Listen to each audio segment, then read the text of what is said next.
Ekowisata Pulau Lusi, Kabupaten Sidoarjo, yang terletak di ujung muara Sungai Porong adalah suatu ekosistem mangrove yang memiliki banyak manfaat ekologi dan lingkungan. Ekosistem merupakan tatanan keseluruhan kesatuan dari unsur lingkungan hidup yang saling memengaruhi dalam membentuk keseimbangan, stabilitas, dan produktivitas lingkungan hidup. Energi matahari merupakan energi yang dimanfaatkan pertama kali dalam siklus materi di dalam semua ekosistem. Aliran energi ini mengakibatkan perputaran atau daur ulang nitrogen, karbon, air, dan bahan-bahan anorganik lainnya antar komponen biotik dengan lingkungannya. Komponen biotik flora dan fauna yang ditemukan di Pulau Lusi adalah komponen biotik tumbuhan mangrove. Marga Avicennia. Marga Avicennia dikenal dengan nama api-api, merupakan tumbuhan yang mampu hidup di daerah berlumpur dan jumlahnya mendominasi di Pulau Lusi. Tumbuhan Avicennia memiliki beberapa manfaat, yaitu memiliki kemampuan dalam mengakumulasi logam berat. Daunnya dapat digunakan sebagai bahan pakan ternak dan sebagai obat anti fertilitas. Marga Acanthus.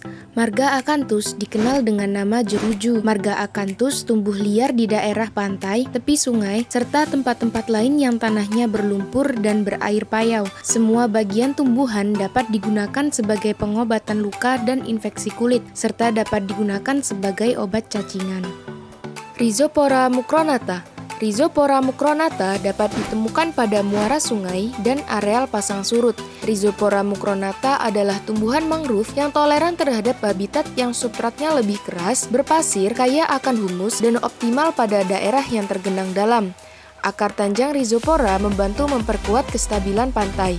Bagian dari Rhizopora mucronata yang dapat dimanfaatkan adalah batang yang dapat digunakan sebagai bahan bakar dan arang kayu. Kulit kayunya dapat digunakan sebagai pewarnaan dan obat. Rhizopora mucronata juga dapat digunakan sebagai pelindung pematang tambak. Soneratia alba. Soneratia alba yang dikenal dengan nama bogem merupakan tumbuhan pionir yang menyukai tanah berpasir bercampur lumpur, bahkan dapat tumbuh di tanah batuan dan karang. Manfaat Soneratia alba adalah buahnya yang asam dan dapat dimakan. Kayunya dibuat untuk perahu dan bahan bangunan atau sebagai bahan bakar. Akar nafas digunakan untuk gabus dan pelampung. Exoecaria agaloka. Tumbuhan Exoecaria agaloka yang dikenal dengan nama menengen ditemukan pada bagian pinggir mangrove di bagian daratan atau di atas batas air pasang. Akar Exoecaria agaloka dapat digunakan untuk mengobati sakit gigi dan pembengkakan. Kayunya digunakan untuk bahan ukiran. Kayu tidak bisa digunakan sebagai kayu bakar karena bau wanginya tidak sedap bagi masakan. Kayu dapat digunakan sebagai bahan pembuat kertas yang bermutu baik. Getah digunakan untuk membunuh ikan. Terminalia catappa. Terminalia catappa yang biasa disebut dengan pohon ketapang merupakan pohon mangrove yang rindang membentuk tajuk yang indah, tumbuh di tepi pantai dan mampu tumbuh di daratan. Manfaat pohon ketapang lainnya terdapat pada bagian biji. Biji pohon ketapang bisa dikonsumsi sebagai pengganti biji kenari dan almond. Biji ketapang berkhasiat untuk menstabilkan gula darah, mencegah oksidasi berbahaya, dan menurunkan tekanan darah. Pada ekosistem mangrove di Pulau Lusi, Kabupaten Sidoarjo, juga ditemukan tumbuhan spermatofita selain tumbuhan mangrove yang tumbuh alami atau sengaja ditanam. Keragaman tumbuhan ini mengakibatkan semakin kompleks aliran materi dan energi yang terjadi di ekosistem dan dapat berdampak pada kestabilan ekosistem. Komponen biotik fauna invertebrata. Dari filum Solenterata terdapat ubur-ubur. Filum Arthropoda crustacea terdapat kepiting wideng, kepiting bakau, udang galah, dan kepiting tapal kuda atau mimi. Komponen biotik fauna vertebrata. Komponen biotik fauna vertebrata Aves terdapat burung bangau putih. Dari mamalia terdapat berang-berang. Pisces terdapat ikan kiper, kakap putih, kakap merah, ikan glodok, ikan kedukang atau ikan duri, ikan beloso atau ikan betutu, ikan mujair, dan ikan keting atau ikan lundu. Keseimbangan aliran energi membuat kestabilan ekosistem mangrove terjaga, dan ekosistem mangrove dapat mendukung peranan ekologisnya.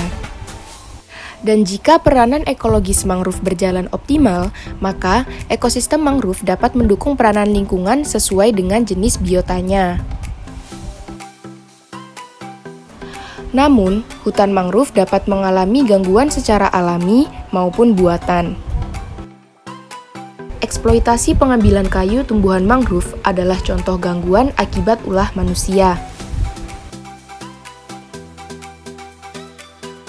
Abrasi, gempa bumi, dan tsunami adalah contoh gangguan yang dapat merusak keseimbangan ekosistem mangrove.